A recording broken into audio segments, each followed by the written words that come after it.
অনাথ আশ্রমে বাচ্চাদেরকে বছরের পর বছর ধরে আটকে রাখা হয়। তারা জানেও না বাইরের পৃথিবীটা কেমন। এখানে থাকতে থাকতে একটা সময় বাচ্চাগুলোর সামনে আসে এই অনাথ আশ্রমের পেছনের এক ভয়ঙ্কর সত্য। আর বেশি স্পয়লার দিচ্ছি না, চলুন আপনাদের নিয়েই দেখে আসি এই অনাথ আশ্রমের সকল রহস্যের আদ্যপান্ত। এই মেয়েটার নাম এমা। সে একটা অনাথ আশ্রমে থাকে। এই অনাথ আশ্রমে সবার দেখাশোনার কাজ করে ইসাবেলা নামের একটা মহিলা। সব বাচ্চারা তাকে মা বলে ডাকে, কারণ সে তাদেরকে ঠিক মায়ের মতোই আদর যত্ন করে। এখানকার প্রত্যেকটা বাচ্চা একটা নিয়মের মধ্য দিয়ে তাদের দিন পার করে। প্রতিদিন সকালে ঘুম থেকে উঠে তারা একসঙ্গে একটা টেবিলে বসে খাবার খায়। এই অনাথ আশ্রমের প্রধান লক্ষ্য হলো বাচ্চাদেরকে সঠিকভাবে সঠিক শিক্ষা দেওয়া এবং তাদেরকে ভালো রাখা। এখানে স্কুলের মতো পরীক্ষা নেওয়া হয়, আর এই পরীক্ষায় সবচাইতে বেশি ভালো নাম্বার পায় এমা, নরম্যান এবং রে। এখানে প্রত্যেকটা বাচ্চাকে স্কুলের আইডেন্টিটি কার্ডের মতো করে একটা নাম্বার তাদের গলায় বসিয়ে দেওয়া হয়। কিন্তু এই অনাথ আশ্রমের সবচেয়ে অদ্ভুত ব্যাপার হলো এখানকার কোনো বাচ্চাই জানে না বাইরে কি আছে, অর্থাৎ পৃথিবীটা আসলে কেমন সে সম্পর্কে তাদের কোনো ধারণাই নেই। এর সবচেয়ে বড় কারণ অনাথ আশ্রমটা চারিদিক দিয়ে ঘেরা, তাই বাচ্চাগুলোকে এই অনাথ আশ্রমের ভেতরেই জীবন কাটাতে হয়। এখানে কোনো বাচ্চার পারমিশন নেই বাইরে যাওয়ার। বাচ্চাগুলো অনেক ছোট থাকতে এই অনাথ আশ্রমে এসেছে, কিন্তু সারা জীবন তারা এখানে থাকবে না, কারণ এখানে তাদেরকে অ্যাডপ্ট করার জন্য বাইরে থেকে লোক আসে আর এসে এই বাচ্চাগুলোকে নিয়ে যায়। একইভাবে একদিন কোনি নামের একটা ছোট্ট মেয়েকে একটা ফ্যামিলি অ্যাডপ্ট করতে আসে। সবাই হাসি মুখে বাচ্চা মেয়েটাকে বিদায় জানায়। ইসাবেলা কোনির সাথে গেট পর্যন্ত যায় তাকে এগিয়ে দেওয়ার জন্য। তখন এমা লক্ষ্য করে কোনি তার সবচেয়ে প্রিয় খেলনাটা রেখে গিয়েছে, তাই সে নরম্যানের সাথে তাকে খেলনাটা দেওয়ার জন্য যায়। তারা দুজনে যখন গেটের কাছে পৌঁছায় তখন সেখানে ইসাবেলা বা কোনি কাউকেই দেখতে পায় না, তবে তারা গেটটা খোলা দেখতে পায়। সেই সুযোগে তারা গেটের বাইরে পা রাখে। তখন দেখে বাইরে একটা গাড়ি দাঁড়িয়ে আছে, কিন্তু গাড়ির আশেপাশে কেউ নেই। তারা যখন গাড়ির ভেতরে তাকায় তখন একেবারে আটকে ওঠে, কারণ তারা দেখতে পায় কোনি সেই গাড়ির ভেতরে শুয়ে আছে আর তাকে কেউ মেরে ফেলেছে, আর অদ্ভুতভাবে তার বুকের ভেতরে একটা ফুলের তোড়া রেখে দেওয়া। ঠিক তখনই তার গাড়ির পাশে দুইটা ভয়ঙ্কর দৈত্যকে দেখতে পায়, যাদের মুখ আর শরীর খুবই বিভৎস। এমা এবং নরম্যান সঙ্গে সঙ্গে গাড়ির নিচে লুকিয়ে পড়ে। তারা প্রচন্ড ভয় পেয়ে যায়। তারা শুনতে পায় দৈত্যরা বলছে মানুষের মাংস খুবই সুস্বাদু। তাদের মধ্যে একজন বলে এই মাংসগুলো এই ফার্মেই তৈরি করা হয়, ভালো মাংসগুলো বড়লোক রাক্ষসদের জন্য রাখা হয়। এইসব কথা এমা আর নরম্যান শুনে বুঝতে পারে তারা যেই ফার্মের কথা বলছে সেটা তাদের অনাথ আশ্রম। এর মানে হলো তারা এখানে বড় হচ্ছে শুধুমাত্র এই দৈত্যগুলোর খাবার হওয়ার জন্য। এই সব কিছু বুঝতে পেরে তারা দুজন আরো ভয় পেয়ে যায়, কিন্তু সেই ভয়টা আরো বেড়ে যায় যখন তারা দেখতে পায় তাদের মা অর্থাৎ ইসাবেলা, যে কিনা তাদেরকে এত ভালোবাসে, সেও এই দৈত্যগুলোর সাথে জড়িত। নরম্যান ও এমা দুজনেই চুপচাপ ইসাবেলার কথাগুলো শোনে। সে দৈত্যগুলোকে জানায় যেসব স্টুডেন্টগুলো পড়াশোনায় খুব ভালো তারা খেতেও খুব সুস্বাদু হয়। সে দৈত্যগুলোর কাছে প্রমিস করে যে সেই সব স্টুডেন্টদেরকে তাদের কাছে নিয়ে আসবে যারা পরীক্ষায় সবচেয়ে বেশি নম্বর পায়। এইসব কথা শুনে নরম্যান আর এমা সেখানে থাকতে পারে না, তাই তারা চুপচাপ সেখান থেকে পালিয়ে যায় আর সোজা অনাথ আশ্রমের দিকে যেতে শুরু করে। কিন্তু তখনই হঠাৎ করে এমা পা পিছলে পড়ে যায় আর কাঁদতে শুরু করে। সে বিশ্বাস করতে পারছে না কোনি আর বেঁচে নেই এবং ইসাবেলা তাদেরকে এইভাবে মারতে চায়, অথচ ইসাবেলাকে তারা নিজের মায়ের মতো ভাবে এবং ভালোবাসে। নরম্যান তাকে শান্ত হতে বলে আর বোঝায়। সে বলে আমরা খুব দ্রুত এই অনাথ আশ্রম থেকে পালিয়ে যাব, কিন্তু তবুও এমা শান্ত হয় না। তার অন্য বাচ্চাদের জন্য খুবই কষ্ট হয়, যারা এখনো ভাবছে তারা একটা সুন্দর পরিবার পাবে বেঁচে থাকার জন্য। নরম্যান তাকে বলে আমরা পালালে সবাইকে নিয়ে একসঙ্গে পালাবো, তুমি চিন্তা করো না। এদিকে এমা সে রাতে আর ঘুমোতে পারে না। কিছুক্ষণ পর পর সেই দৈত্যগুলোর চেহারা তার চোখের সামনে ভাসতে থাকে। প্রতিদিনের মতো সকালবেলা সবাই খাবার খাওয়ার জন্য টেবিলে গিয়ে বসে, কিন্তু এমা কোনোভাবেই স্বাভাবিক হতে পারছে না। নরম্যান এমাকে স্বাভাবিক থাকতে বলে, কিন্তু যে কোনোভাবেই সে স্বাভাবিক থাকতে পারছে না, আর তাই নরম্যান তাকে অনাথ আশ্রমের একটা খোলা মাঠে নিয়ে যায়। সে তাকে বলে আমরা দুজন মিলে এখান থেকে বের হওয়ার একটা প্ল্যান তৈরি করব, কিন্তু যতক্ষণ না আমরা সেটা করতে পারছি এই ব্যাপারটা আমরা কাউকে জানাবো না। এরপর তারা প্রথমবারের মতোই অনাথ আশ্রমের বেড়া পার করে আর জঙ্গলের ভেতরে চলে যায়। তারা এখান থেকে বের হওয়ার রাস্তা খুঁজতে শুরু করে। অনেকক্ষণ খোঁজাখুঁজির পরে তারা একটা লম্বা প্রাচীরের কাছে এসে পৌঁছায়। প্রাচীরটা দেখে তারা বুঝতে পারে এটা পার হওয়া তাদের পক্ষে অসম্ভব, তাই তারা আবারও ফিরে আসে। ঠিক তখনই একটা বাচ্চা মেয়ে কাঁদতে কাঁদতে ইসাবেলার কাছে আসে এবং জানায় তার বন্ধু নীলা জঙ্গলের ভেতরে হারিয়ে গেছে। ইসাবেলা এই কথাটা শুনে তার হাতে থাকা একটা ঘড়ির দিকে তাকায় আর তারপর জঙ্গলের দিকে এগিয়ে যায়। অবাক করা বিষয় হলো কিছুক্ষণ পরই সে নীলা নামে সেই মেয়েটাকে খুঁজে নিয়ে আসে। এই সব কিছু পাশে দাঁড়িয়ে এমা আর নরম্যান দেখছিল। তারা বুঝতে পারে ইসাবেলার কাছে যে ঘড়িটা আছে সেটা কোনো সাধারণ ঘড়ি নয়, বরং সেটা দিয়ে সে অনাথ আশ্রমের প্রত্যেকটা বাচ্চার লোকেশন জানতে পারে। পরের দিন সকালে এমা আর নরম্যান একটা দড়ি নিয়ে জঙ্গলে চলে যায়, কারণ তারা দড়ির সাহায্যে সেই বড় প্রাচীরটা পার করতে চায়। তখনই হঠাৎ করে তাদের বেস্ট ফ্রেন্ড রে জঙ্গলের ভেতর থেকে বের হয়ে আসে। আসলে রে বেশ কিছুদিন ধরে তাদের দুজনকে ফলো করছে, কারণ তার মনে হয় এমা আর নরম্যান তার কাছ থেকে কিছু একটা লুকোচ্ছে। রে কে দেখতে পেয়ে তারা দুজন বাধ্য হয়ে তাকে পুরো সত্যিটা বলে দেয়। এসব কিছু শুনে রে তাদেরকে বলে আমাদের যত তাড়াতাড়ি সম্ভব এখান থেকে পালাতে হবে। ইমা তখন তাকে বলে আমি অন্য বাচ্চাদেরকে এই মরণকূপে রেখে যেতে পারবো না, তাই আমাদেরকে পালাতে হলে একসাথে পালাতে হবে। এদিকে তারা খুব চিন্তায় পড়ে যায়, কারণ ইসাবেলা সেই দৈত্যগুলোকে কথা দিয়েছে যে সে এবার সবচেয়ে ব্রিলিয়ান্ট স্টুডেন্টদেরকে তাদের কাছে নিয়ে যাবে।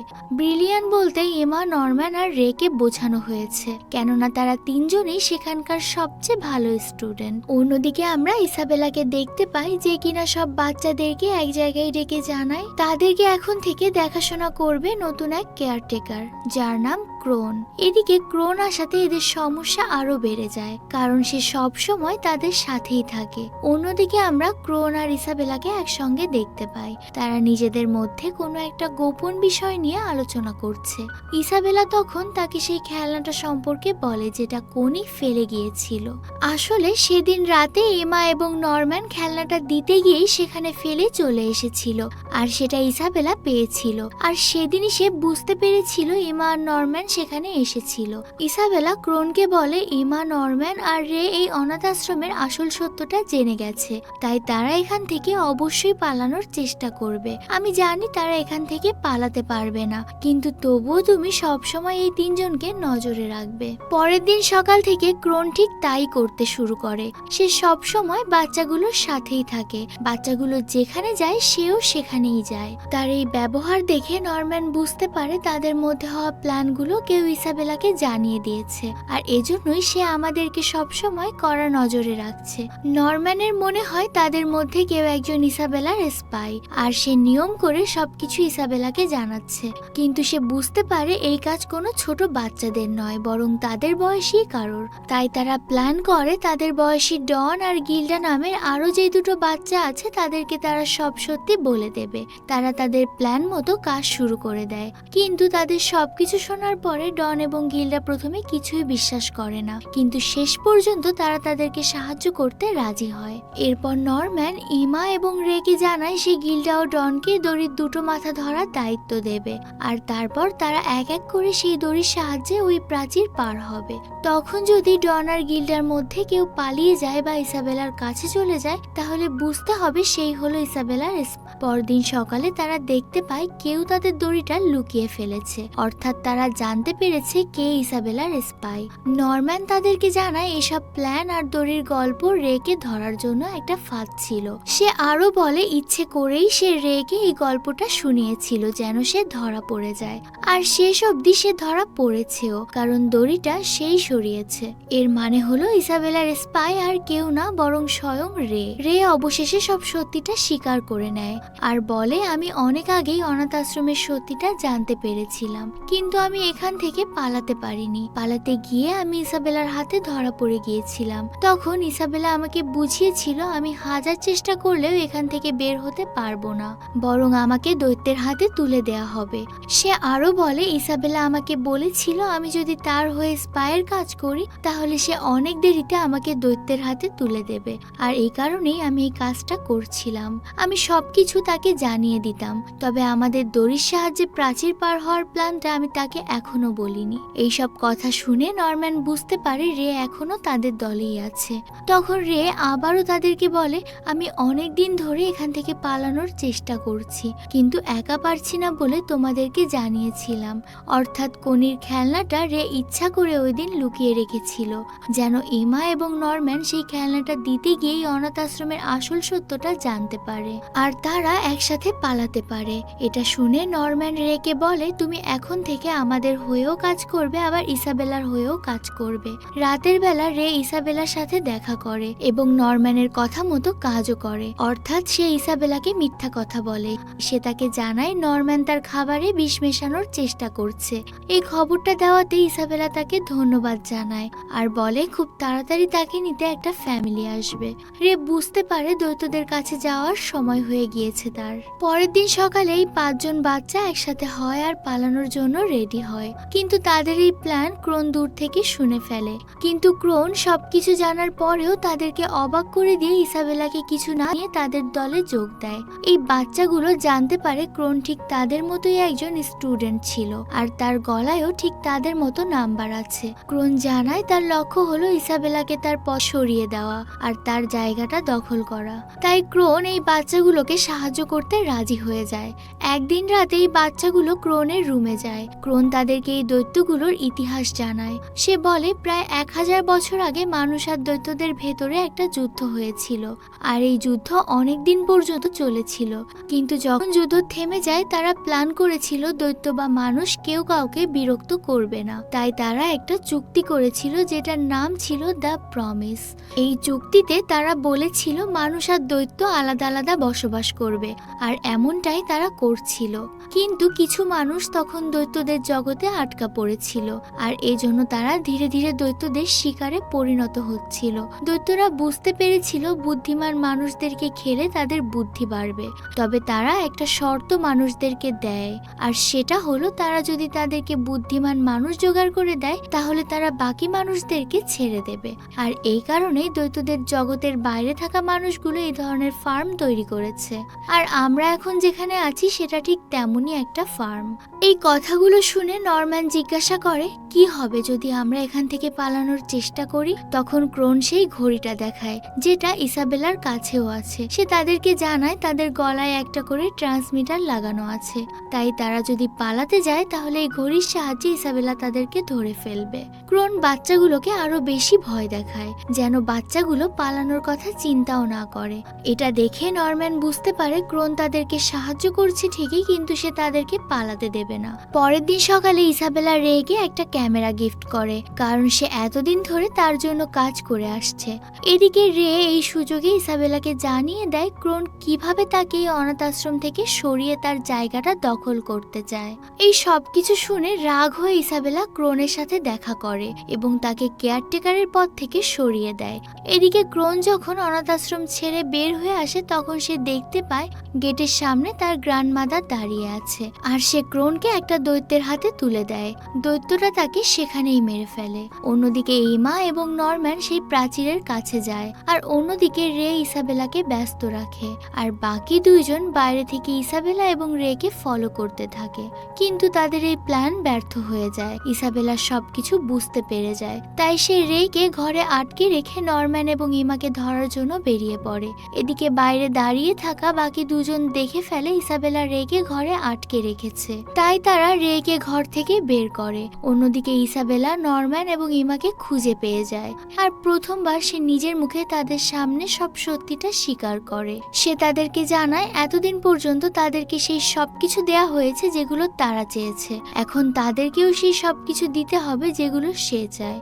এর মানে হলো ইমা এবং নরম্যানকে তাদের জীবন দিতে হবে। এই সবকিছু শুনে ইমা ইসাবেলার উপর অ্যাটাক করে আর অন্যদিকে নরম্যান পালাতে শুরু করে, কিন্তু ইসাবেলা খুব সহজেই ইমার পাটা ভেঙে দেয়। এটা দেখে নরম্যান সঙ্গে সঙ্গে থেমে যায়। ইসাবেলা তাকে জানায় কালকেই তার এই অনাথ আশ্রমের শেষ দিন, কারণ তাকে দৈত্যের কাছে পাঠিয়ে দেওয়া হবে। রাত হলে সবাই এক জায়গায় হয় আর নরম্যানকে নিয়ে চিন্তা করতে থাকে, কিন্তু নরম্যান তাদেরকে বোঝায় সে যদি দৈত্যের কাছে যায় আর সেখানে মারা যায় তাহলে তারা এখান থেকে বের হতে পারবে, তাই তাকে যেতেই হবে। এদিকে সবাই ঘুমিয়ে পড়লে নরম্যান অদ্ভুত একটা পেন খুঁজে পায়। এই পেনটা অদ্ভুত কারণ এটা দিয়ে খুব সহজেই এখান থেকে পালানো যায়। এরপর নরম্যান আবারও সেই প্রাচীরের কাছে যায় আর দড়ির সাহায্যে উপরে ওঠে, কিন্তু প্রাচীরের ওপাশে আর যেতে পারে না কারণ এটা খুবই উঁচু। তাই সে আবারও অনাথ আশ্রমে ফিরে আসে। সে তার মৃত্যুটাকে মেনে নিয়েছে। এদিকে ইমা, রে আর বাকি বাচ্চারা নরম্যানকে শেষবারের মতো জড়িয়ে ধরে।